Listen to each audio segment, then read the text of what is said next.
شالوا منشيه كابتن عبد الجاد صديق وكابتن علي سمير نجوم من النادي المصري وكهرباء الطلخه، ونجوم اللي اصنعت وابرزت كلام كبير في الدوري المصري ودوري القسم الثاني والثالث. كابتن علي سمير النهارده بنقول لك مبروك، ومش مكانك ده كابتن علي، بس انت النهارده بتقول الكوره في اي مكان بتدي. والله بسم الله الرحمن الرحيم، بحب ابارك لفرقتي وكابتن محمود وكابتن هاني والدكتور احمد سند اللي هو واقف في ظهرنا، وببارك لمجلس اداره مجلس اداره نادي الحوار، الاستاذ ايهاب صفت فوده وكابتن كريم والناس المحترمين اللي هم واقفين ورا الفرقه. وبفضل الله احنا عاملين فرقه كويسه، فرقه جادره بالاحترام، يعني مش فرقه مش مكانها في الدرجه الرابعه، والله مكانها في الدرجه الثالثه والثانيه.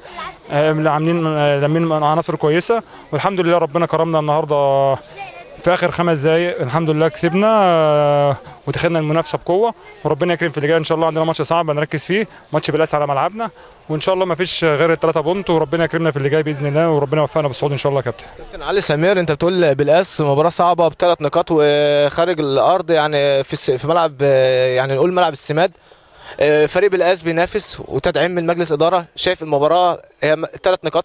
والله يا كابتن احنا واخدين كل مباراه. احنا النهارده كنا نركز في ماتش الشال، والحمد لله قدرنا نكسب وناخد 3 بونت. من اول هناخد اجازه بكره من يوم الاحد ان شاء الله هنبدا التمرين، هنركز في ماتش بلاس. احنا عارفين عناصر القوه وعناصر الضعف عندهم، وكابتن حسام الشربيني ماسكهم جهاز فني محترم، واحنا عارفين بلاس وشفناها واتفرجنا عليها، وربنا يكرم. احنا عندنا فرقه كويسه، عندنا اسامي كويسه، وربنا يكرمنا ان شاء الله ونبقى حظنا اعلى عليهم وناخد 3 بونت ان شاء الله باذن الله.